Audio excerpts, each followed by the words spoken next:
Welcome to TDC Talks. We have today Noor. He came from Syria straight to South Florida. He came around 6 years ago. We met at Florida Atlantic University. We started studying English together, but now we're here doing marketing and talking about everything we know. So stay tuned for that. Welcome, Noor. Thank you. All right. How are you? Doing well. Thank you. Thank you. So tell us a little bit about yourself and your beginnings in photography and videography, and everything regarding your journey. Well, I came here about 6 years ago to the same English program me and you went to. I spoke little English to no English as well. It was very hard for me to break through, like making friends, going out and be comfortable like how I was back home. I even brought so many of my gear with me, and I was hoping to use it, but I couldn't use it on people because, you know, the language barrier, all the culture differences that I wasn't adopting to. I went to school after the English program for hospitality. I got a hospitality degree, and during that time I worked in a restaurant, in a Mediterranean restaurant. So I started making little, like, new friends, meeting local people, and one of the times I was there, I met a very famous Arabic photographer. He used to deal with a lot of weddings constantly. I was told that he's a photographer, I'm a photographer, you should talk to him. So I'm like, oh, I could put my gear to use soon. So he's like, I approached him and I told him I would love to help you out, I'm new here. He loved the idea. 2 weeks later, he contacted me. He's like, I have a wedding in Orlando, I would love for you to come and help me. And from that, from that wedding until like the year after, I used to go and help out in every weekend to a wedding, being like a second photographer or videographer, and I started getting back on my feet in my photography. So you were covering the whole South Florida, or you just...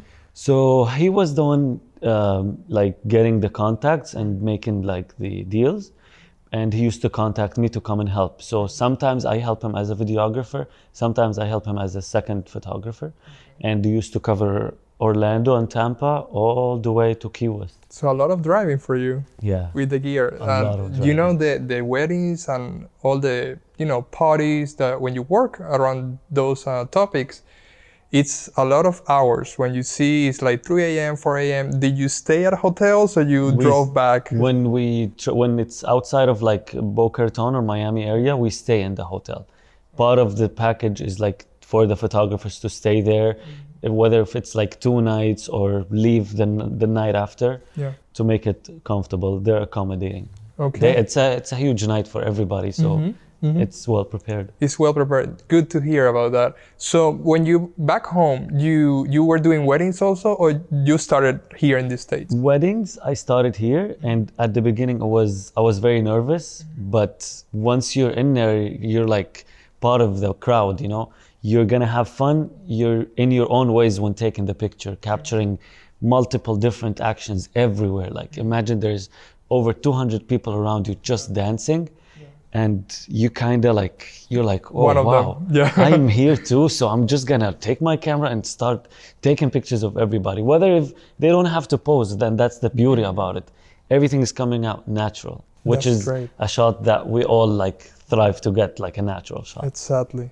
When you see it, I mean, I shot weddings for a while. And for some people, it's the best approach to go. For others, they are more creative in a sense that they like to create for themselves, you know? They like to make travel videos. They like to make different stuff. But other people are really good at it. I've seen your work and you are really, really good. But what do you do when, for example, you're covering a wedding and something goes wrong? For example, do you have backup for it? Do you have different batteries? Do you have lenses? How do you approach it? Because I know it's tough. It's tough. And you have to bring all your gear with you. You can't leave anything behind. And if you're stuck at something at some point, it's like, ouch, I can't make it up now. Like I'm in the middle of the wedding.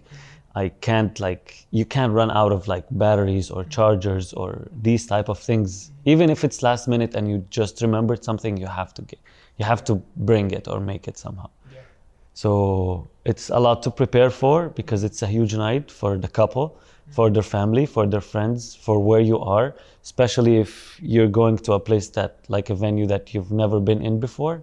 So you don't know what to expect, and you're just in there under the moment you have to create. So Yeah. It's the adrenaline of it is. Is super, that's something I was striving for. I mean, looking for perfection, which is not possible sometimes, but those people are always waiting for it. They are expecting to see the pictures in 3-4 months to see, okay, those are the memories. True. Sometimes they miss the point. They think that the food, the cake, those things are important, but when you think about it, many brides, they strive to get a great video, they strive to get a great picture, you know.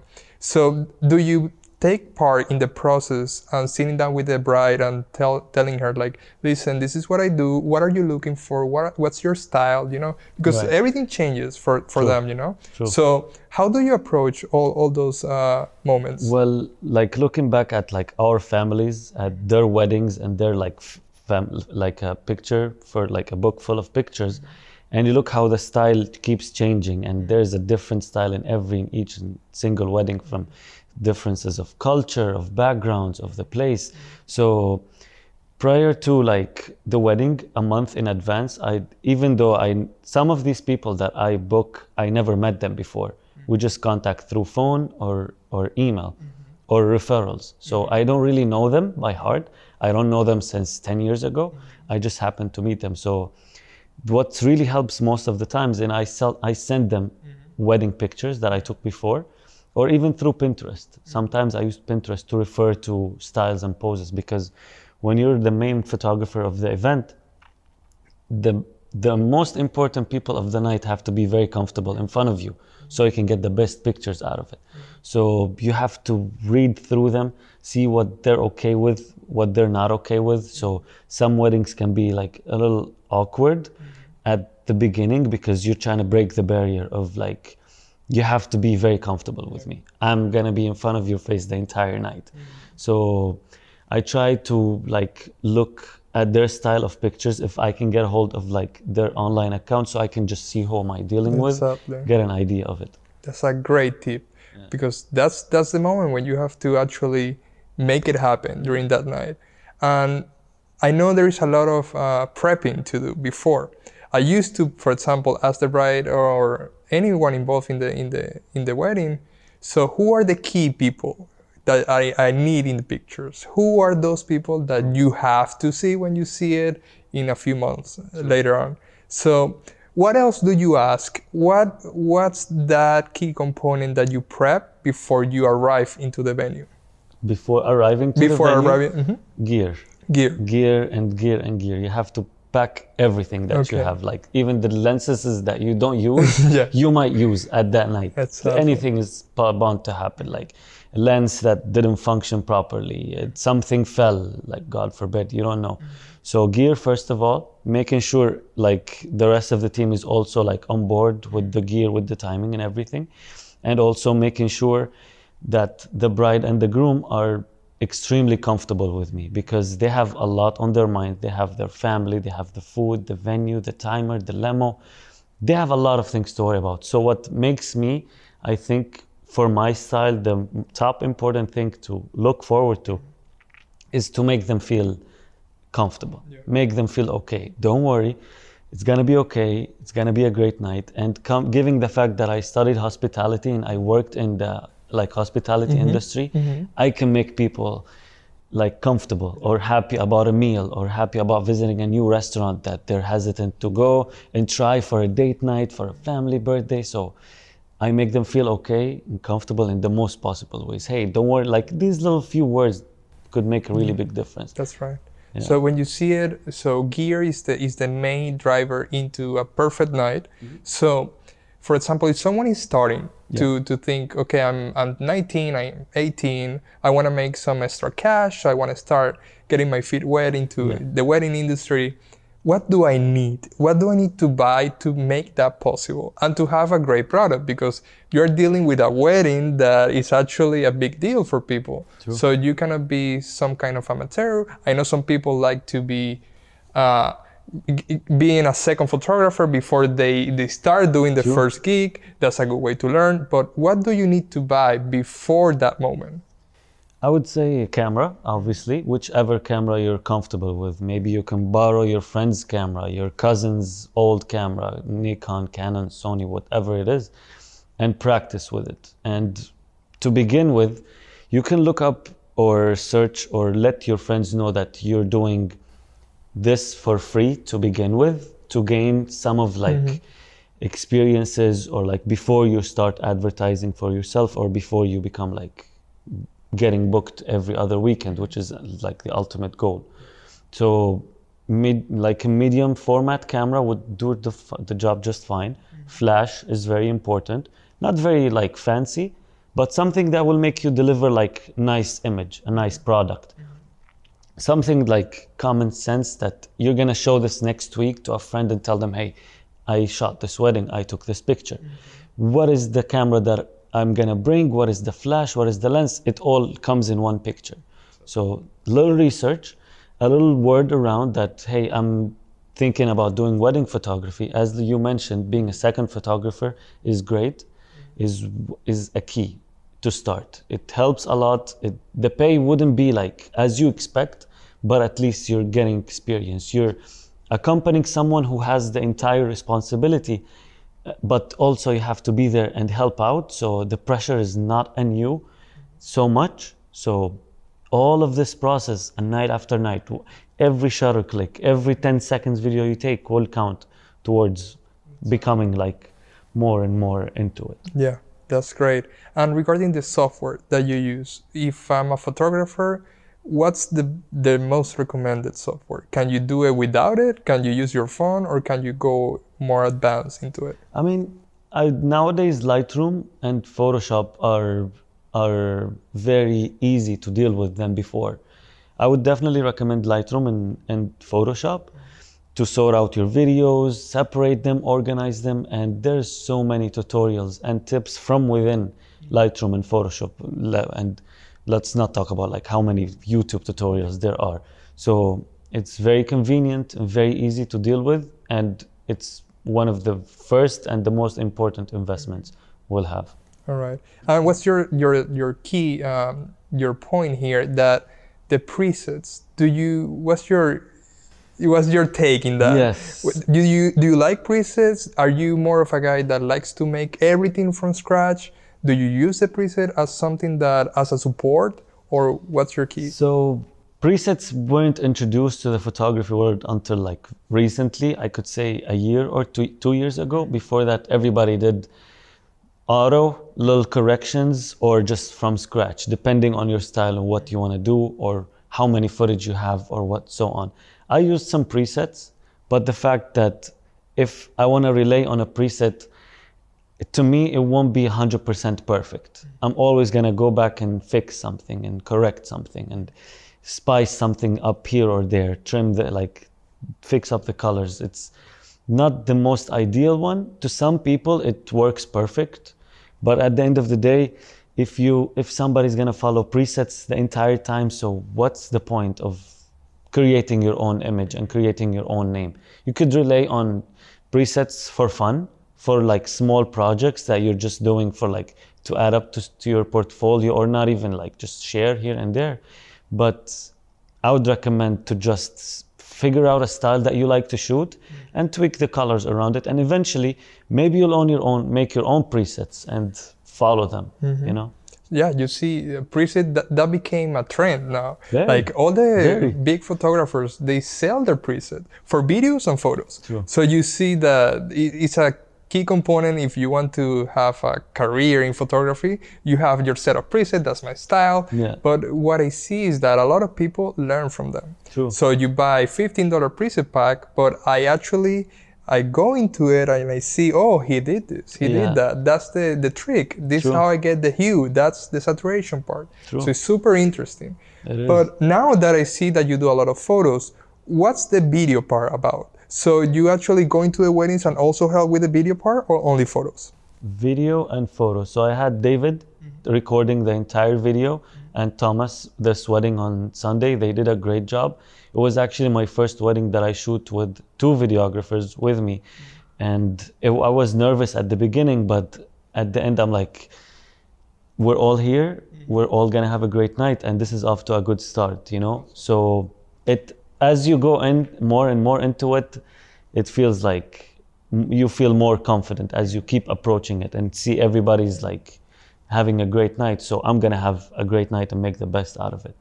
For video, since it's most of the clients that I have, they want the video of the entire night. So they would like a recap, like a minute or 5 minutes or 10 minutes, but the ultimate video, when I deliver it to the client, they want the entire night. So from the second they started prepping in the house and getting makeup on, to the second they're leaving. Wow. So most of the footage is between 20 to 30 minutes to each file. So I go through 4 to 8 weeks to deliver the entire thing, because I have to put in at least 2 weeks into just watching it. Just watch it, you know, like I'm imagining that I'm the father of the bride and I'm watching the video. Or better yet, I'm someone from back home who couldn't attend the wedding. So how did it go? Where is the bride? Who did the bride dance with? What was the song they played? So you always have to picture it from the guy who's not there. That's how you get like the most exciting part about it. We were there, all 3 of us, recording everything. I hope we didn't miss any shot. But when it comes to post-production, I come from like the guy who didn't see it. The brides, like her cousins and her aunt and everybody back home, like 20 people, just opened the video and they want to watch. So what do they want to see? The zaffa, what we call it in Arabic, which is the dance that when the groom comes to take the bride from in front of the house, until like the dancing and everything. So I focus on these little things. I watch it for a long amount of time, and I start editing. Wow, I wish myself a lot of luck. Yeah, that's so insightful. When you see, that's the first time I hear about that, and it's super interesting because that's a lot of gigabytes that you have to go through. Lot, man. That's a lot. And I'm always scared that Premiere crashes. Yeah. I use Premiere for the video editing, and I'm always like save. Yeah. Even if it's just a trim, save. Because you get after a while to 3, like the last one that I did was close to 3 hours, probably 2 hours and 15 minutes, and it gets like, I get scared at the end because it's kind of slow. What if I missed this? What if I missed that? And I have to go through it like all and watch it again without speeding, without like slowing down or fast forwarding. So it's a long process. It's a long process, but it's worth it at the end because you're making a lot of people happy. When you see they're watching it and they're enjoying themselves, they're like reviving the moment. Where I told you that's the most important part for them, because in 40 years they're gonna have it. Exactly. It's the most valuable treasure they're gonna have at the end. But you said that you work with 2 more people. So how do you find that work between 3 people, having a team on site? Because it's different when you are one person just controlling everything. Right. Then you have to delegate. So how do you manage that? So back to when I started helping this guy out, I was new in the whole country, and I was nervous and I didn't speak the language. So I used to refer to him and watch him. How is he approaching? How is like me being there? What do I have to do? Do I have to carry this? Do I have to record that? Do I have to stand here? Do I have to walk around? And he used to bring more people to help out as well. So I used to just observe. And as I went on, I started like getting the hang of it, you know, like, okay, I'm gonna take charge there. So after I started doing it without him, when I have two videographers with me, which is this very recent wedding, they're great videographers. I give them shout out, David and Thomas. They're great. And they made it very easy. And I was extremely proud of the whole process. I did one wedding with Thomas alone and one wedding with David alone. And having looking at both of their footage, both of their ethic on the floor made me very comfortable. And even though we communicate just by looking at each other, like this here, that there, you know, and they know what they're doing. They've been in filming and photographing industry for a long time, so that helps a lot. And they know how to capture things, how to bring in some very enjoyable moments to the picture or the video they will look at the next day or 10 years after. So having a great team with you influences you to do better and influences them also to enjoy the moment and create. That's great, man. Yeah. That's great. But I see that there are many components within the wedding. So do you have a shot list that you always check? Yes. Do you have this? Do you have that? And you divide that between, or you go from different angles? What's the approach? So I can't like open a paper or the phone and go through it unless I want to take a picture. But before, I ask how many people will be there and how big is the venue. So I know how to divide myself. It's 3 hours and I get a lot of pictures out. I will tell you how many pictures I shot later. It's shocking, but it's okay. So the bride, the groom, both of their families, both of their best friends, the singers and his crew that comes after, and the guests. So it's like it starts here, it grows, and it grows. Wow. So I give my main focus to the bride and groom, the second to their family and close friends, and then the guests. So I give 5 minutes with the bride and then 5 minutes with the groom. And then I give like a minute and a half to look like who's dancing, who are the groups, and I take pictures of them. And then the bride and groom are together. So I have to go back to them and take pictures of because keep in mind when they're dancing in the middle, it's very traditional that everybody else dances around them. Yeah. So it's very hard to go in between them, this crowd just to get a shot. So sometimes I have to carry the camera, I have to go down, excuse me, I need to pass, excuse me, and then I keep going. So it's really about, like I said, how I want to show the people who couldn't attend this wedding through pictures or videos, and how I want them to relive this moment any other weekend of their lives. They got like a few friends over, hey, let's put the video, let's watch.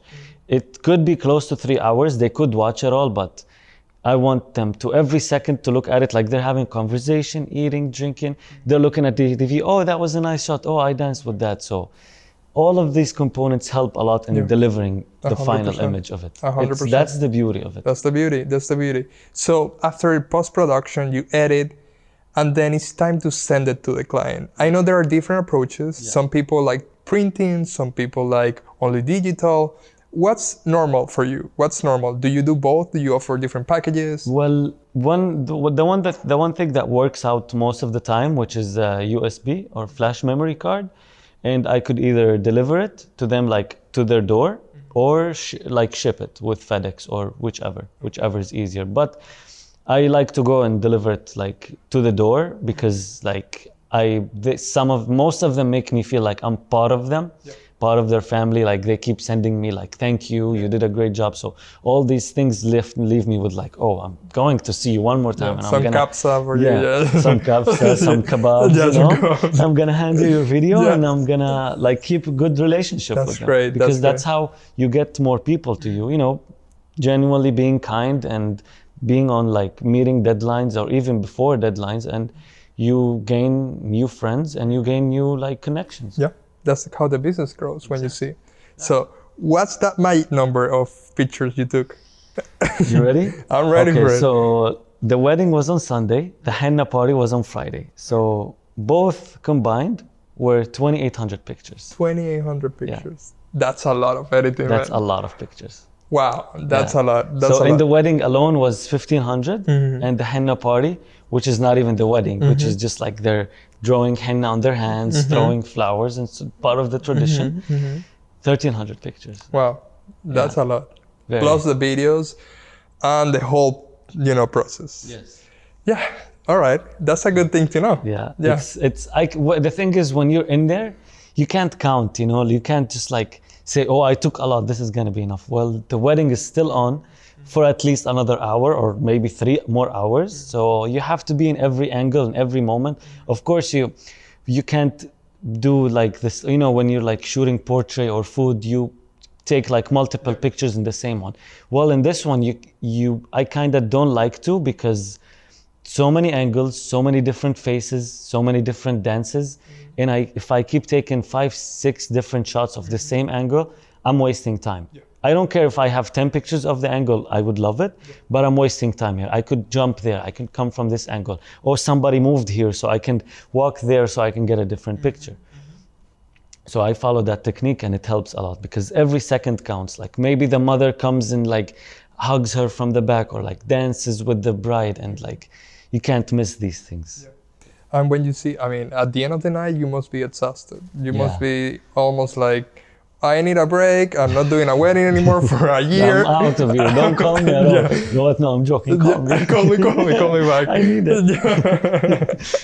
Awesome. And they also provide for the food. And I guess you have a Yeah. break, an hour. No, they're very accommodating. When it's like dinner time, they take some of them, like they already have a table for the camera crew and the singers. Some of them would like, oh, what are you doing here? We have a table for you inside. Like the last wedding we had, we went outside. We were hungry a lot, and we went outside. And then was like one of the groom's friends was like, what are you guys doing outside? Come on in. We have a table for you.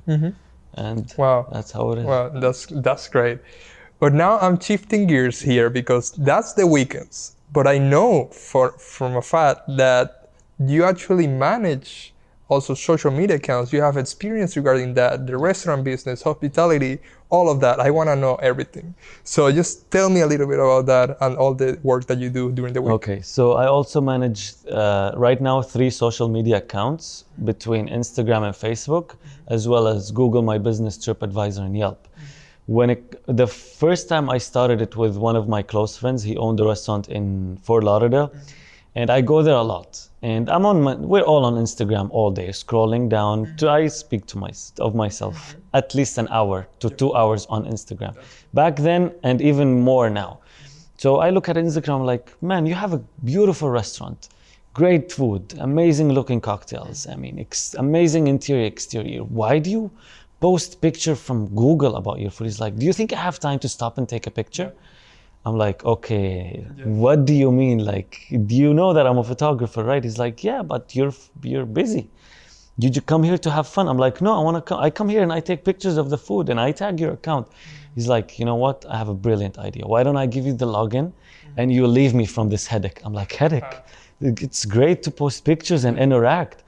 He's like, no, but I don't have time. I'm like, okay, I'll take care of it for you. First week to a month was me getting used to, like, I used to only have my photography account, my personal, but not a restaurant. But the beauty of it was I worked in that restaurant also before for like a year and a half. And I know when the food is like well presented, because it's all about presentation. Your eye is gonna eat before you. So I started taking my camera there. I started taking pictures of my phone and I started posting. Just posting here and there.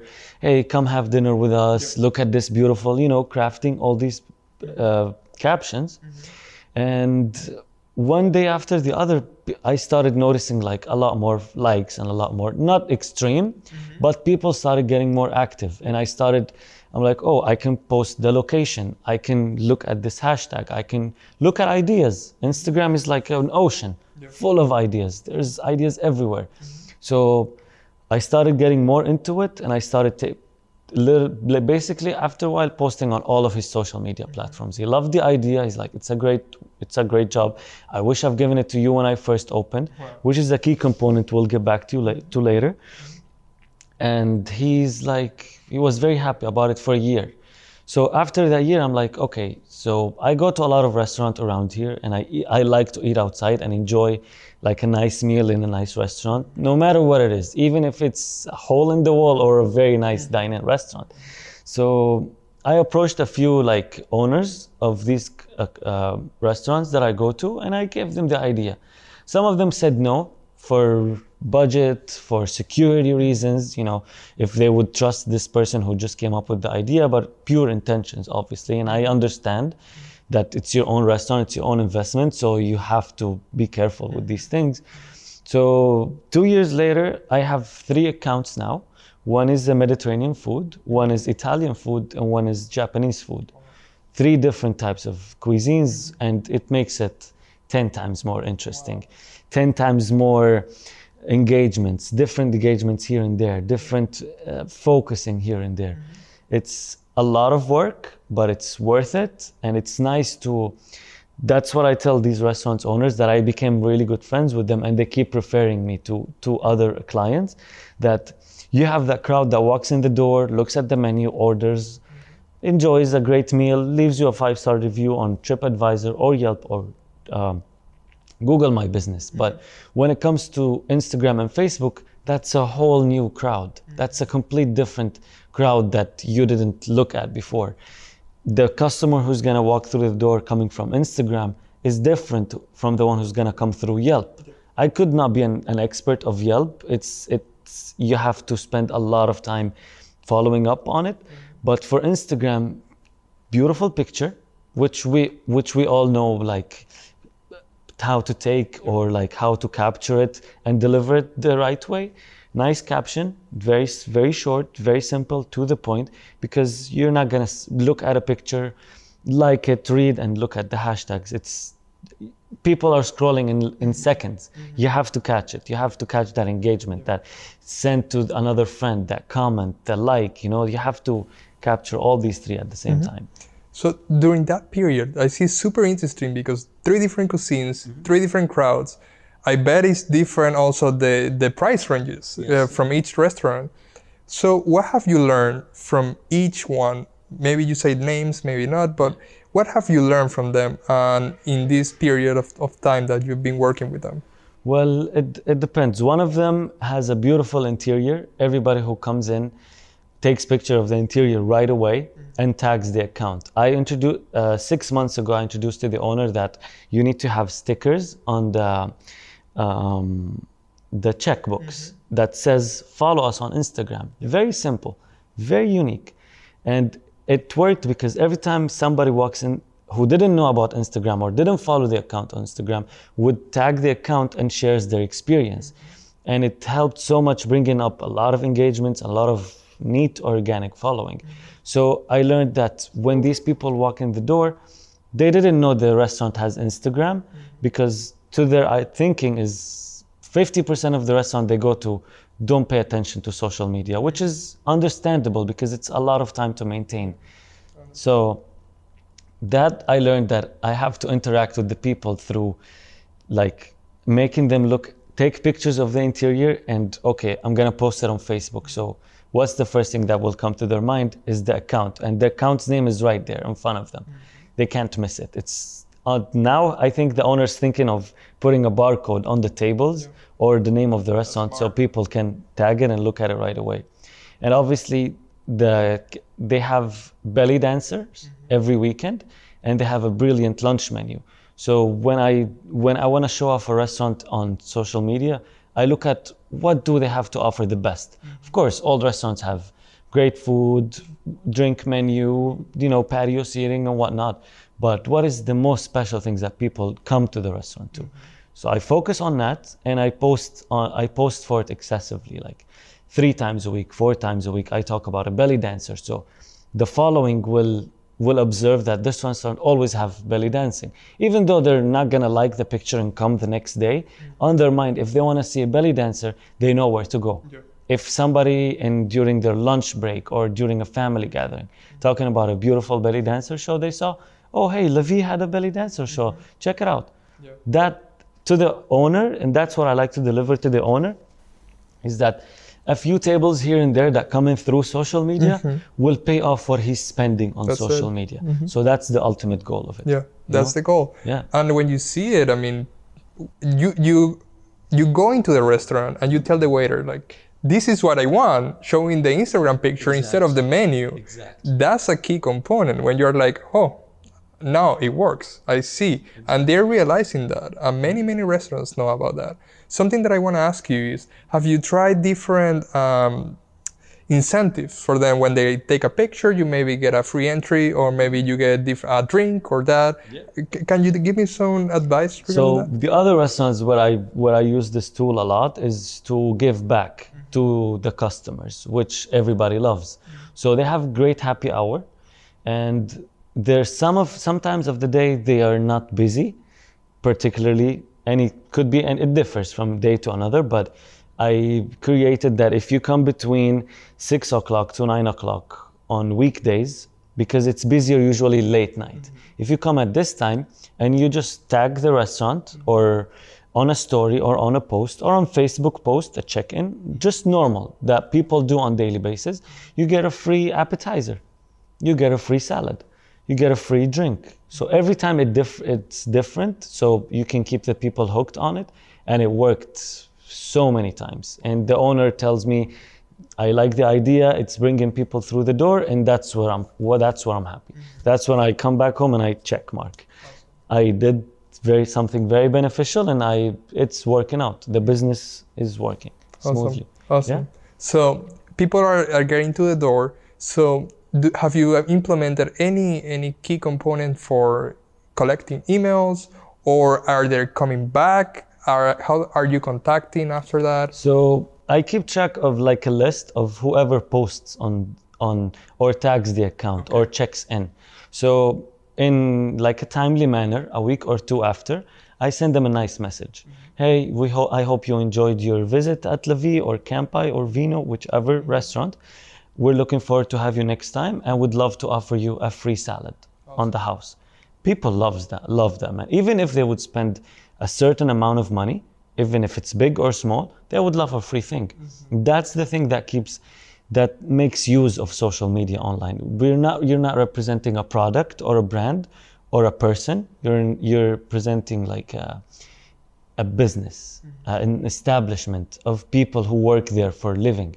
So when you bring people through the door, when you make improvements, or not in the sense of improvements, in like changes or making use of it, everyone's happy. The customer's happy, he's giving business to the owner. I'm happy I accomplished something and I feel proud of it by the day. And the owner feels like he's spending his money in the right direction. So when you see, I know there is a metric for it.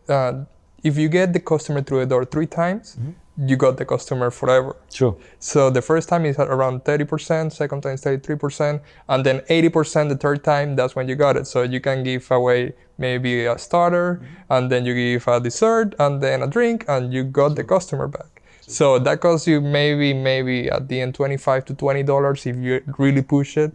But it's worth it because it's a customer that comes forever. And in South Florida, you have the snowbirds that come in, and they come from New York, they come from Seattle, they come from a lot of places. They're used to spend money into the restaurants, so that's great. So that's regarding that. But if you're starting in social media management, how do you approach a client?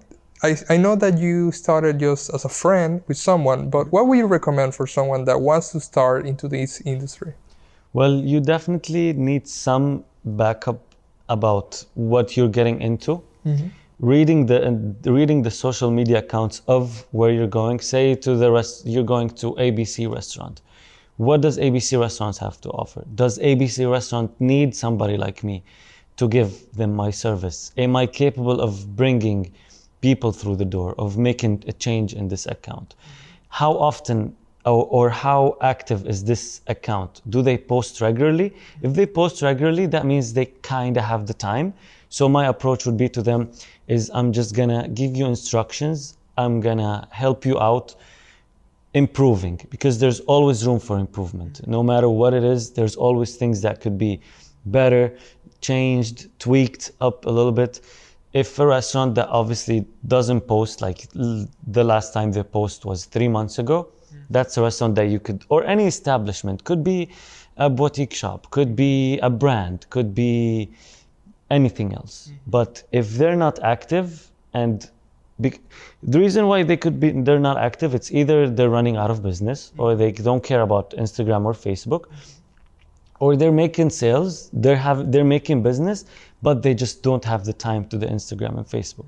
Come in prepared, know what you're gonna talk about, read the account before you go, and read everything. How the pictures are coming out, how the captions are coming out. Are they posting regularly? What are the hashtags that they use? The hashtags are very broad. You can tag Boca Raton, and there's, I think, 10 million posts. So Boca Raton, you're not gonna get like recognized. You're gonna alternate Boca Raton restaurants, resort, beach, and so on. Are they posting often? Are they not posting? Are they making use of stories? Are they reposting people? So if you follow up on a restaurant for like a week and see how they're doing, maybe you can give them better service and essentially make yourself like useful and make them proud that they're investing the right money, and make them make more money. So that's the idea. It plays in every role, in every aspect. Yeah, 100%. So at the end, if you manage a lot of accounts, I know it's a lot of work. So do you use any software that help you posting, keep track of metrics? Where do you see the reporting aspect? What do you use? There's many people that recommend third-party apps, which I found useful at the beginning, but one of my accounts was like not getting the same feedbacks that third-party app was saying as the Instagram's Insights was saying. So I stopped using third-party apps. I know some of them are helpful, but I would rather invest more time inside Instagram and inside the numbers of Instagram, because they're the most accurate to my belief. And third-party apps can like get your account like shut down at some point. So you don't want to risk that for the business. Even though you just started or you've been with them, no matter what it is, you can't risk it, because that's, at the end of the day, that's somebody's business. That's somebody's password and somebody's like security. So Instagram's Insight are great. If you follow up with them and be constant, you don't need anything else. That's great. That's great. Good insights. Good insights. So what's next for you? This 2020 is coming up. Yes. What do you have in store? Where do you see yourself in this first quarter? Let's not say 10 years, 5 years, but let's do first quarter of 2020. Short terms. Definitely spread more word about wedding photography, because I believe that's where I want to ultimately like end up doing just wedding photography, and also have more social media accounts. I love doing it. Like for example, today I went to one of the restaurants and I just texted the owner, hey, I'm coming by to take some pictures because I'm running out of content. They were very happy about it. They were very okay. They even offered me a glass of wine, which I took a picture of. So it's fun. It's interesting to do. It changes every day. So it keeps me up on my feet, challenging, know what's everything's about, look at the other professionals like you and see how the industry is moving and wish for the best. I would like to have 10 more social media accounts. Awesome. Link them all together and have a social media party. Yeah. That's great. That's great. Good thinking. All right. It was really great to talk with you. I hope we can sit down in a few weeks and get to know you a little bit better. The audience can learn from you because you have a lot of insights. You have a lot of experience coming from two different industries, and you are keep it going. You have great results. So proud of you. I'm really glad you sat down with us. Thank you very much. Thank you so much. Where can people find you? My Instagram is Noor Sabag, and my photography Instagram is Sabag Films. Awesome. I'm available. So any clients regarding that need your services, they just go through your Instagram and you're right there for you. Yes, I'll be more than happy to assist. Awesome. Thank you, Noor, again. Thank you. All right, take care. Thank you for having me. All right. Thank you, guys. See you next time. Bye-bye.